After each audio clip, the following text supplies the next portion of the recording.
बिस्मिल्लाहिर्रहमानिर्रहीम। अस्सलाम वालेकुम नाज़रीन। पाकिस्तान में आए रोज़ मुख्तलिफ़ किस्म के वाक़यात हम सुनते रहते हैं और बाज़ वाक़यात तो इतने दुखी होते हैं, इतने परेशान कुन होते हैं कि इंसान कई दिन सो नहीं सकता, लुक़मा उसके हलक़ से नीचे नहीं जा पाता।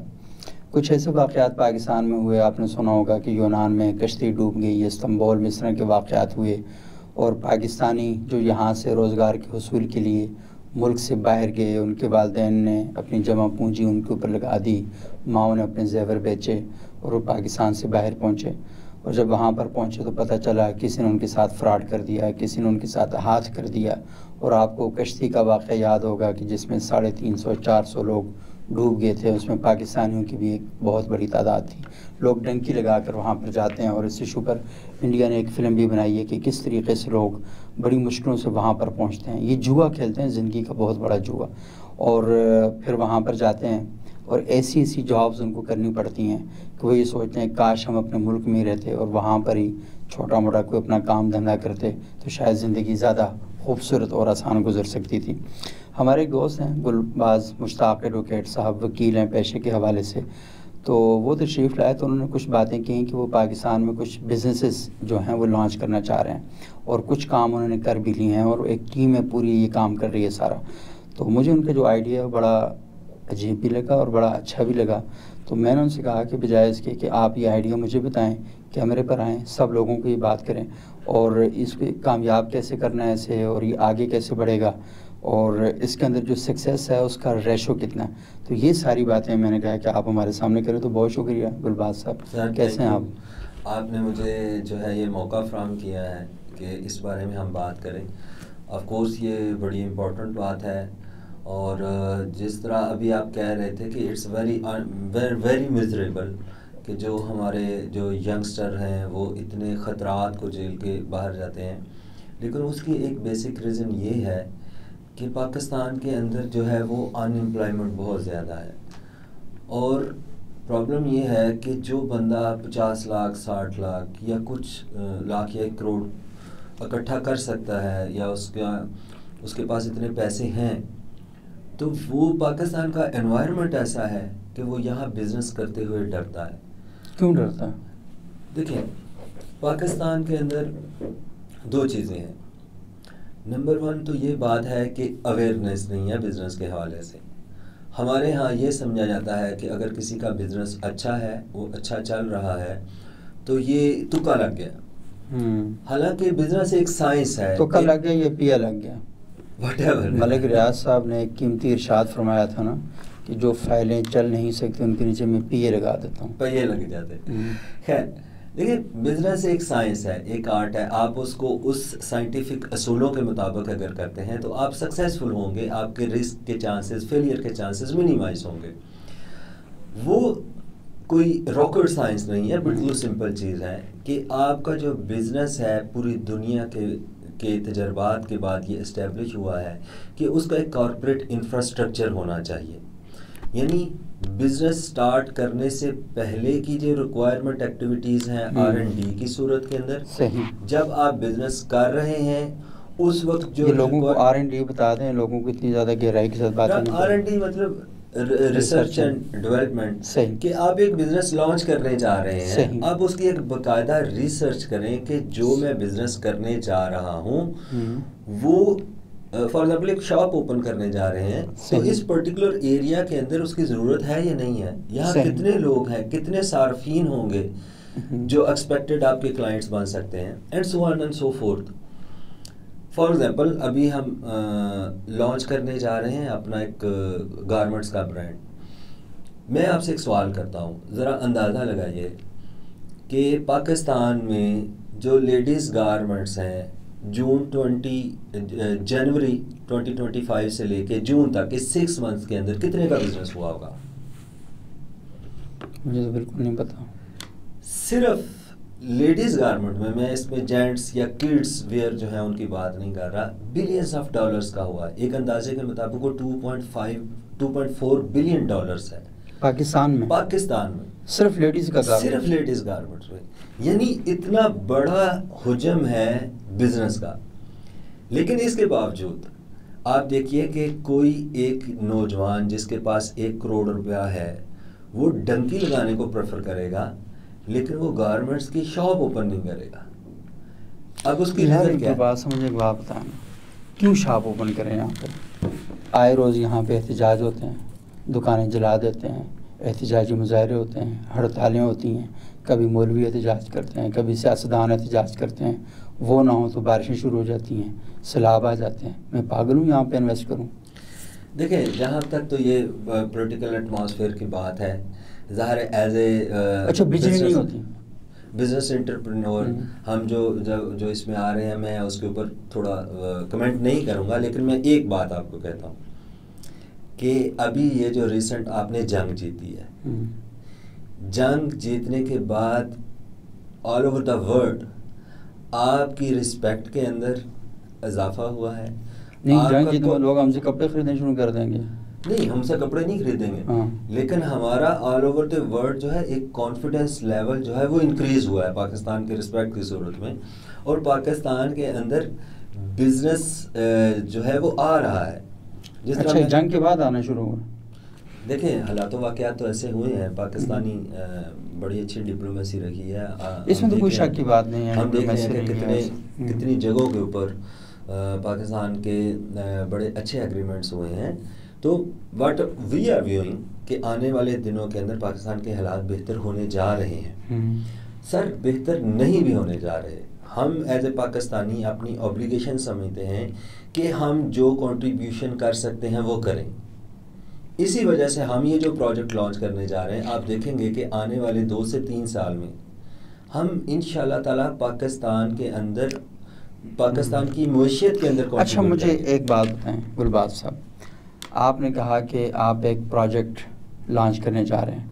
मुझे सिंपल सा बात बताएं, मेरा नाम है सबूक सैयद, मैं एक बेरोज़गार आदमी हूँ, मेरे पास कोई 30 से 40 लाख रुपया पड़ा हुआ है जो बड़ी मुश्किल से मैंने इकट्ठा किया। मैं बाहर जाना चाहता हूँ, आप मुझे रोकें और मुझे समझाएं कि भाई साहब आप बाहर न जाएं, यहाँ पे काम करें। कैसे रोकेंगे?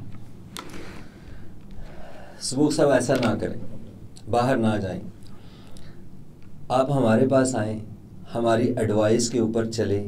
हम आपको लिस्ट ऑफ बिजनेसेस देते हैं, हमने कुछ 200 बिजनेसेस जो हैं उनकी लिस्ट प्रिपेयर की है। अच्छा, मैं आपको एक काम करता हूँ, मैं आपको ये कहता हूँ कि अगर आपके पास 30 से 40 लाख रुपए हैं, आप सैलून से लेके, छोटे से छोटे बिजनेस से लेके बेकरी तक, रेस्टोरेंट तक, जो आइसक्रीम पार्लर तक, बहुत सारे आपके पास ऑप्शन हैं कि आप वो बिज़नेस स्टार्ट करें।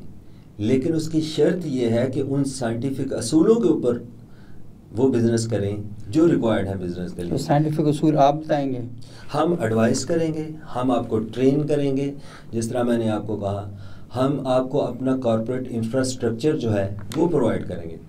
फॉर एग्जाम्पल, आप फूड में जाते हैं, नहीं, मैं आइसक्रीम पार्लर शुरू करना चाहता हूँ। फॉर एग्जाम्पल, आप आइसक्रीम पार्लर शुरू करना चाहते हैं, हमारी जो एक्सपर्ट टीमें हैं वो R&D करके आपको बताएंगे कि फ़लाँ एरिया के अंदर आप अगर ये बिज़नेस करते हैं तो दिस इज़ अप्रोप्रिएट।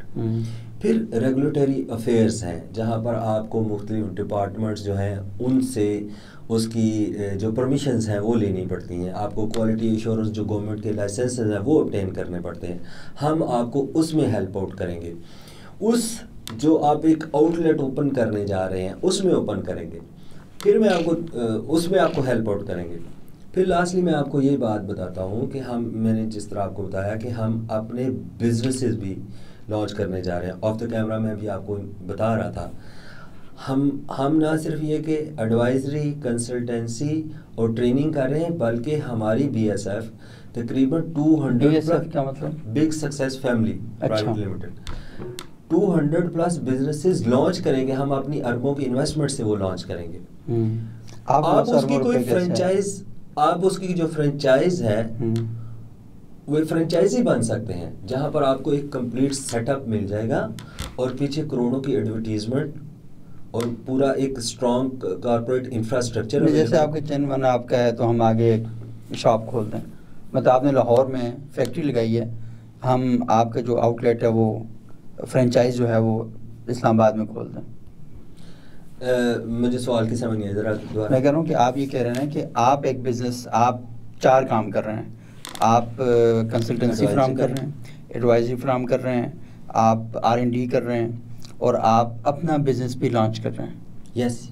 तो जो बिज़नेस आप लॉन्च करेंगे, तो मैं आपसे कह रहा हूँ कि मेरे पास 30 से 40 लाख रुपया है और मैं इस्लामाबाद के अंदर उस बिज़नेस को मैं स्टार्ट करना चाह रहा हूँ, तो आप वहाँ पे मैं स्टार्ट करना चाह रहा हूँ, तो आप की जो कंपनी है उसका नाम जो है वो मैं इस्तेमाल करूँगा, बाकी सारी डिज़ाइनिंग एडवर्टाइजमेंट सारी आप करेंगे, यहाँ पर मैं शुरू कर रहा हूँ।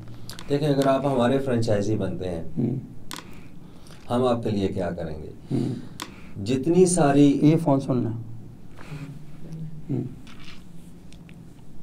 ये ना वो लड़का बाहर कहीं आ गया होगा, उनको बाहर कह दें कि इसको वो दे दें, चाबी दे दें गाड़ी की।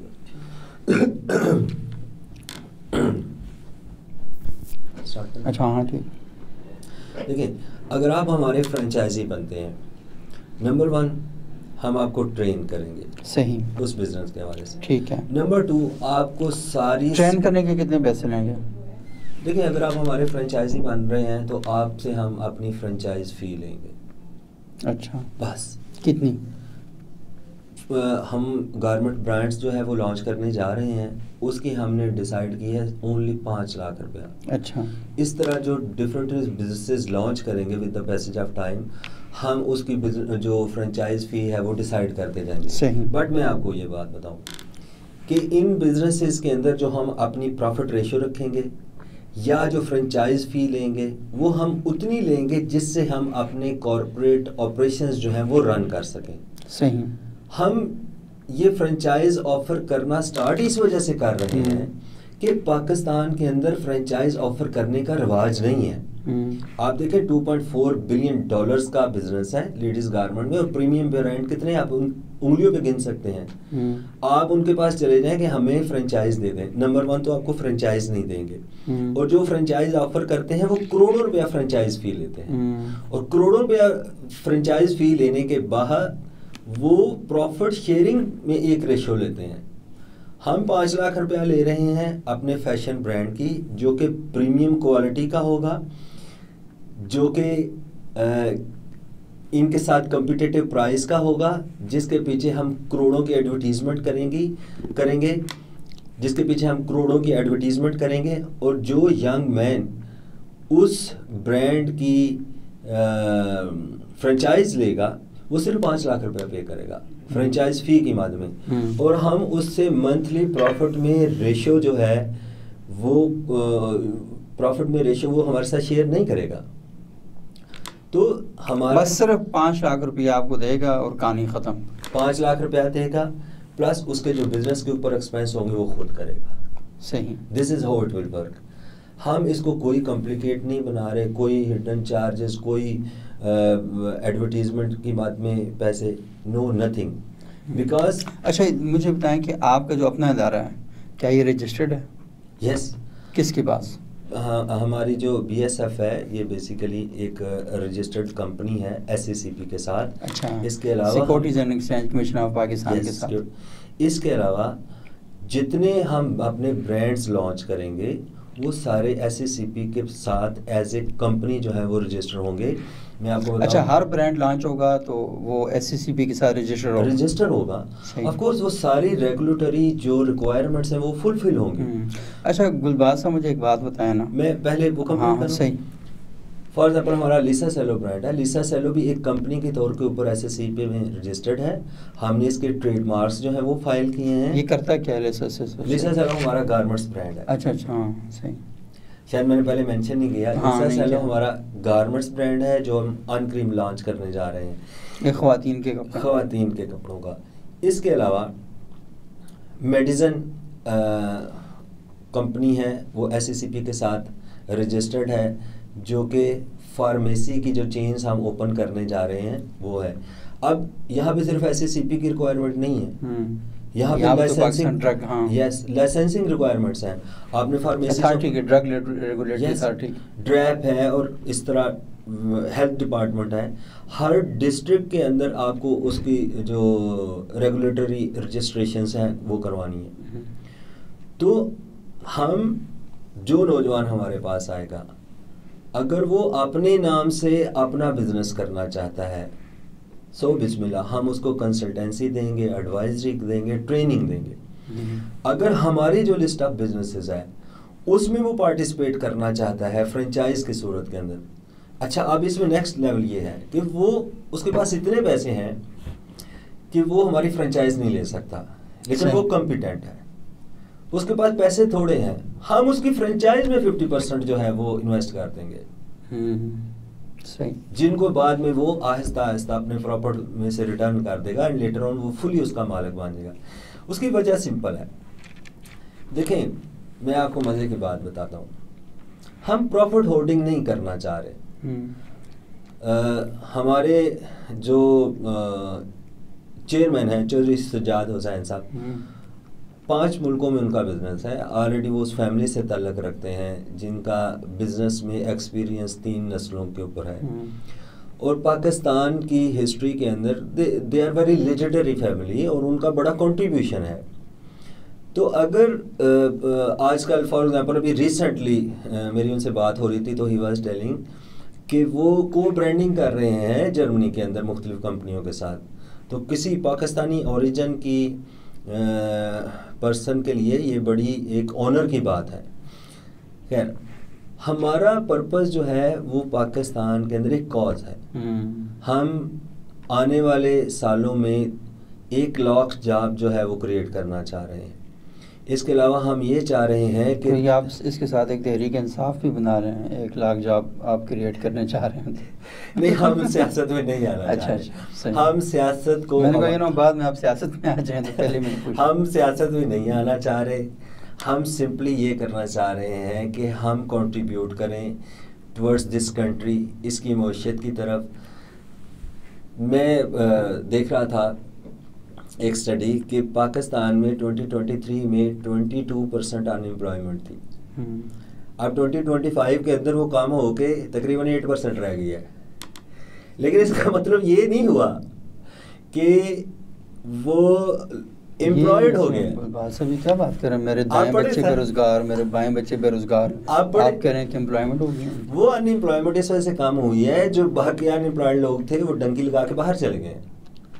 रीजन ये है स्टडी की, सही, लेकिन अनएम्प्लॉयमेंट अभी भी बहुत ज्यादा है, अनएम्प्लॉयमेंट बहुत ज्यादा है।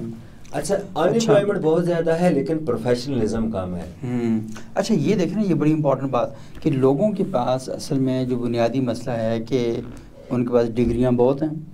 खैबर पख्तूनख्वा में 350 PhD डॉक्टर ऐसे हैं जो बेरोज़गार हैं। ये दुनिया का सबसे बड़ा लतीफ़ा, इसका एजाज़ पाकिस्तान को हासिल है कि PhD बेरोज़गार बैठे हुए हैं। मसला असल में यह है कि लोग ये समझते हैं कि तालीम हासिल करते हैं नौकरी हासिल करने के लिए। नौकरी के लिए हुनर होना चाहिए आप में।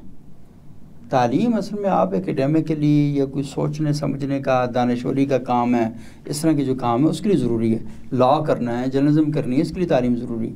पूरी दुनिया में लोग A लेवल O लेवल करते हैं तो अपने काम धंधे पे लग जाते हैं। हमारे यहाँ बंदे ने PhD की है, इंजेक्शन नहीं लगा सकता अपनी माँ को, वो जाता है वहाँ क्लिनिक में, वहाँ जाके इंजेक्शन लगवाता है। कतरा जो है ना, कतरे वो नहीं पिला सकता। तो ये असल में उनकी प्रॉब्लम है।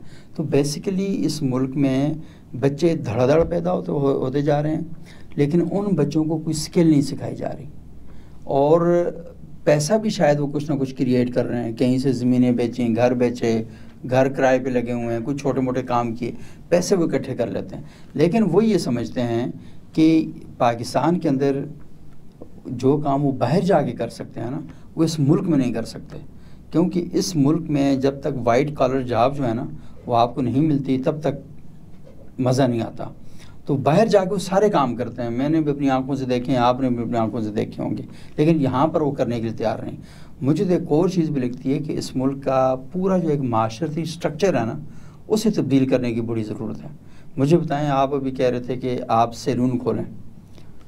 मैं 20 करोड़ रुपया लगा के भी सैलून खोलूँ ना, लोगों ने कहा नाइया ना काम करदा, यही कहना है ना? बिल्कुल, आपकी बात ठीक है। वो उन्होंने कुछ नहीं कहना। तो मसला है कि मैं भले उन सैलून से ना मंथली कोई 4 करोड़ रुपया भी कमा रहा हूँ ना, और मेरे पास सबसे महंगी तरीन गाड़ी हो, और मैं इस्लामाबाद के पोस्ट सेक्टर में रह रहा हूँ, लोग कहेंगे देखो यार अल्लाह दी बरकत चेक करो, नहीं दा काम करता पैसा कितना है, लोगों ने मेरी इज्जत नहीं करनी। सर मैं आपको बताता हूँ आप एग्रीकल्चर में आ जाए, आप जट जिम्मेदार बन जाए, अगर आपको उसका तजर्बा है। एग्रीकल्चर से मुराद महकमा ज़राअत की बात कर रहे हैं? नहीं, वो महकमा ज़राअत नहीं है। नहीं, ज़राअत का जो है ना काम सारा, नहीं वो महकमा ज़राअत नहीं है, जो ज़राअत वाले हैं। एग्रीकल्चर में आप आ जाएं, हम कॉर्पोरेट एग्रीकल्चर में भी जो है ना सिर्फ ये कि अपनी इन्वेस्टमेंट्स करेंगे, बिजनेस ओपन करेंगे, बल्कि लोगों को ट्रेन करेंगे, एडवाइजरी देंगे। ठीक है, देखिए हम मुआशरे के जो टैबूज़ हैं या जो मुआशरे की वैल्यूज़ हैं या वो गलत हैं सही है, उनको बदलने नहीं है। यानी लोग पैसा कमाएं, अपने मुल्क में बैठ के कमाएं, अपने मुल्क में बैठ के कमाएं। हमारा पर्पज़ ये है कि आप, और कोई भी जो काम करने वाला है लोगों को चाहिए कि उसकी बेइज्जती ना करें और किसी पेशे की इंसल्ट ना करें। ऑफ कोर्स हम हमारे लिए तो बिज़नेस जो है वो एक इबादत है, तजारत जो है, ट्रेड जो है, रसूल सल्लल्लाहु अलैहि वसल्लम की जो है वो सुन्नत है, वो भी है। और दूसरी बात ये है कि ये जो कपड़े धोने का काम है ये अल्लाह के रसूल ने भी किया, सहाबा ने भी किया। ये जो बाल काटने का काम है, सहाबा इकराम अल्लाह के रसूल किसी से बाल कटवाते होंगे ना? ऐसे ही है। अब्दुल्ला बिन मुंज़िर उनकी जो एक सहाबी थे जिनका ताल्लुक लीबिया से था, और तराबलस में जो कब्रिस्तान है उसमें उनकी कब्र है, अल्लाह के रसूल की हिजामत बनाया करते थे। तो इसमें क्या गलत बात है? बाकी जितने भी खाने पकाने का काम है, जितनी भी चीज़ें हैं, तो जो भी काम कर रहा है उसको बुरा ना समझें, क्योंकि अल्लाह के रसूल ने फरमाया अल-कासिब हबीबुल्लाह, मेहनत करके कमाई खाने वाला अल्लाह का दोस्त है। तो अल्लाह के दोस्तों के बारे में अगर आप ये कहें कि नहीं ये नाई है, ये मोची है, ये वो है, तो फिर काम ज़रा ख़राब हो जाएगा। मैं असल में गुलबाज साहब जो आपसे बात करना चाह रहा हूँ ना बुनियादी, वो जैसे आप कहते हैं ना कि ये आम लोग प्रोग्राम देख रहे हैं, उनको एक छोटी सी बात समझाएं। मैंने आपके सामने एक सिनेरियो क्रिएट किया था कि मैं सुबूक सैयद 40 लाख रुपये मेरे पास है, मैं बाहर जाना चाहता हूँ। आपने कहा कि नहीं आप मत जाएँ, पाकिस्तान में रहें। मैं कहा चले मैं आइसक्रीम का पार्लर खोलना चाहता हूँ। तो आपने कहा ठीक है आप पाकिस्तान खोल दें। आप क्या करेंगे मेरे साथ, मुझे मुख्तसर बताएं। जिस तरह मैंने आपको कहा सर, हमारे पास ये 2-4 ऑप्शन नहीं हैं। आप किस बिजनेस में इंटरेस्ट रखते हैं? आपका कोई अपना भी इंटरेस्ट है ना, फिर आप अपनी फैमिली वैल्यूज़ को भी देख रहे हैं कि मैंने फ़लाँ काम नहीं करना, मैं तो जट्टों ज़मींदार हूँ, मैंने फ़लाँ काम नहीं करना। आपका किस चीज़ में इंटरेस्ट है? हम आपको उस चीज़ में जिसका में आपका इंटरेस्ट है, 200 आपका लिस्ट एक पड़ी है कि बिजनेसेस हैं। यस सही है। अगर उनमें से कोई चूज करें, आपके पास 2 ऑप्शन है। आप अपने नाम से खुद वो बिजनेस स्टार्ट करना चाह रहे हैं, हम आपको हेल्प आउट करेंगे in terms of consultancy, advisory, training और कॉर्पोरेट इंफ्रास्ट्रक्चर। इसके कितने पैसे लेंगे आप? मैं वही आइसक्रीम पार्लर खोल रहा हूँ सर। इसमें हम मैं एग्जैक्ट फिगर अमाउंट तो नहीं आपको बता सकता, लेकिन हम इतने पैसे लेंगे कि जिससे हमारे जो कॉर्पोरेट ऑपरेशंस हैं वो रन हो रहे हैं। सिर्फ इतने पैसे। हम इसको सोर्स ऑफ प्रॉफिट नहीं बना रहे। अच्छा, आपने कोई काम स्टार्ट किया अभी तक? हमारे 2 प्रोजेक्ट्स हैं, जिस तरह मैं आपको बता रहा था, बिल्कुल रेडी टू लॉन्च हैं, जो विद इन डेज लॉन्च होने जा रहे हैं। इसके अलावा हमारे 15 से 17 प्रोग्राम हैं, प्रोजेक्ट्स हैं, जो विद इन 3 to 4 मंथ्स के अंदर जो लॉन्च हो जाएंगे। और 2 प्रोजेक्ट लॉन्च होने जा रहे हैं। एक तो जिस तरह पहले जिक्र हुआ है, हमारा लिसा सेलो ब्रांड है, फैशन गारमेंट्स लेडीज़ का, और मेडिसन हमारी जो कंपनी है वो clinics plus pharmacy plus lab, ये चेंज जो है हम लॉन्च करने जा रहे हैं, जो कि हमारे अपने प्रोजेक्ट हैं। और इसमें हमने ये प्लान किया है कि एक सर्टन नंबर के अलावा हम अपने आउटलेट्स ओपन नहीं करेंगे। हम अलाउ करेंगे कि कोई बंदा, कोई यंगस्टर, कोई नौजवान जिसके पास पैसे हैं और वो उस थ्रेश होल्ड के अंदर इन्वेस्टमेंट कर सकता है, तो वो उसकी फ्रेंचाइज ले। आप देखें सर कि जिस तरह पहले बात हो रही थी कि इतनी बड़ा रेवेन्यू है, इतना बड़ा बिजनेस है, लेकिन जितने प्रीमियम ब्रांड्स हैं वो अपनी फ्रेंचाइज ऑफर नहीं करते। सही। अगर सबूक सैयद के पास 1 करोड़ रुपया है, 2 करोड़ रुपया है, अल्लाह करे, और वो ये चाहता है कि मैं गारमेंट्स की शॉप ओपन करूं, वो गारमेंट्स की शॉप F10 में जाके ओपन कर लेगा, कितनी मार्केटिंग अपनी कर लेगा। देयर आर मैक्सिमम चांसेस ये है कि फेल होंगे, बहुत कम ही, क्यों वही बात तो समझ आने वाली बात है। लेकिन अगर आप किसी की ब्रांड की किसी ब्रांड के अम्ब्रेला के नीचे फ्रेंचाइज बना रहे हैं तो लोग ज़्यादा वहाँ पर आएंगे। लेकिन एक बात बताया ना भाईजान, आप हैं वकील, मैं हूँ साफ़ी, हमें तो लोग घर भी किराए पे नहीं देते। उन्होंने कहा कि यार इन लोगों से घर छुड़ाना मुश्किल हो जाता है, लोग ट्रस्ट कैसे करेंगे हमारे ऊपर? देखें, अच्छा हमारे ऊपर समझा यार मैं ये काम नहीं कर रहा, ये कर रहे हैं, मैं सिर्फ एक बात बता रहा हूँ। हाँ देखिए सर, ट्रस्ट तो ये है कि जब मैं उनको कह रहा हूँ कि आओ मेरे हवाले अपनी इन्वेस्टमेंट और पैसे कर दो, ऐसा नहीं है आप अपने पास रखेंगे, आप खुद ही उनको खर्च करेंगे, इन्वेस्ट करेंगे। हम तो नंबर 1 कंसल्टेंसी देंगे, एडवाइजरी देंगे। नंबर 2 जब आप फ्रेंचाइज परचेज करेंगे तो उसकी fees purchasing something, you understand, this is how it works. हम तो किसी से 1 रुपया नहीं ले रहे, हम अपनी अरबों की इन्वेस्टमेंट जो है इनफैक्ट लगा रहे हैं और हम बिजनेस कर रहे हैं। ये हमारा एक बिजनेस मॉडल है। हम किसी से कोई कल आप पैसे नहीं, मलक रियाज की तरह उठ के चले जाएं, पाकिस्तानी तो बेचारे हाथ मलते रह जाएंगे, भाई आए 9:30 की हो गए। सर हम पाकिस्तान में आए हैं और पाकिस्तान में ठहरने के लिए हैं ऑलरेडी। देखें, मेरी बात हो रही थी, हमारे एक दोस्त हैं वो भी आपकी तरह रेडियो पाकिस्तान पे, तो वो कह रहे थे कि आप वकील हैं। तो देखें स्पोक्स भाई, वकालत एक सर्विसेज का बिजनेस है, लेकिन इसके अलावा वो एक कम्युनिटी सर्विस है। इस सिटी के अंदर हमने ये कम्युनिटी सर्विस बड़े एहसन तरीके से निभाई है, सही इंशाल्लाह ताला। इनफैक्ट मैं आपको बताऊं कि हमारे जो चेयरमैन चौर साहब, मैं उनको बड़ा इसरार करता था कि चौर साहब आपको पाकिस्तान आना चाहिए, अपनी सरमायाकारी लेके आनी चाहिए, अपना 3 नस्लों का एक्सपीरियंस लेके आना चाहिए। तो बेसिकली मैं अपने ही इस आर्गूमेंट में फंस गया एंड ही सेड कि ओके मैं आता हूँ, but there must be someone with me जो ऑन ग्राउंड मेरे साथ खड़ा हो और हम फिर अपने इन चीज़ों को लॉन्च करें। बहुत शुक्रिया गुलबाज मुश्ताक साहब, बहुत ही अहम नुकात आपने बयान किए। नाज़रीन, एक छोटी सी बात करके मैं ख़त्म करूँगा। मैं कुछ 3-4 साल पहले तुर्की में था, इस्तांबुल शहर में वॉक करते हुए एक बड़ा 4 मंजिला बिल्डिंग थी। उस बिल्डिंग के सामने मैं खड़ा हुआ तो देखा लोगों की एक लाइन लगी हुई है। तो मैंने पूछा यहाँ क्या सीन चल रहा है? उन्होंने कहा कि ये असल में जॉब बैंक है। मैंने कहा जॉब बैंक, ये किस किस्म का बैंक है? तो उन्होंने मुझे बताया कि यहाँ पे वो लोग जिन्हें गवर्नमेंट मुख्तलिफ़ इदारों में स्किल्स फराहम करती है, वो अपनी जो CVs होते हैं ना, वो आके यहाँ जमा करा देते हैं। उनकी CV लाइन में लगे होते हैं, पाकिस्तानी वाला तो काम तो नहीं है बिल्कुल ना, तो लाइन में लगे होते हैं। और किसी घर में बावर्ची चाहिए तो वो कहते हैं जी फ़लाना बंदा है, ये उसका नंबर है, आप आपस में कनेक्ट हो जाए, उनसे कनेक्ट करवा देता है, डील करवाता है। ये गवर्नमेंट का इदारा है, तो वो क्या है, एक सर्विसेज फराहम कर रहा होता है, तो वो उस घर में जाके उसकी जॉब जो है वो मिल जाती है। तो सेम असल में ये वाला काम मुझे लगता है गुलबाज मुश्ताक साहब एक और रेफरेंस में कर रहे हैं कि आप 40 लाख रुपया लेके बाहर मत जाएं, ब्रांड ड्रेन भी ना करें और मनी ड्रेन भी ना करें, बल्कि पाकिस्तान के अंदर रहें। ठगों के हाथ अपना पैसा, उनके हाथों में अपना पैसा दे के अपनी ज़िंदगी तबाह ना करें, बल्कि आप पाकिस्तान के अंदर रहें। ये आपको बताएंगे कि भाई साहब ये 200 कारोबार हैं, इनमें से जो कारोबार आप करना चाहते हैं, जिसमें आपका दिल लगता है, उस कारोबार का नाम लें। हम आपको बताएंगे कि जिस इलाके में आप कारोबार करना चाह रहे हैं वहाँ की रिसर्च करेंगे, वहाँ की मार्केट है या नहीं है, तो आपको ये एडवाइस करेंगे। वो जो आपको एडवाइस करेंगे ना, तो एडवाइजरी फ़ीस होती है उसकी, ये आपसे लेंगे और आपका कारोबार आपको सेट करके दे देंगे। इस तरीके से ये होगा कि आप अपने मुल्क के अंदर अपने रहते हुए, अपने वालिदैन के पास रहते हुए आप अपना कारोबार सारा कर सकते हैं।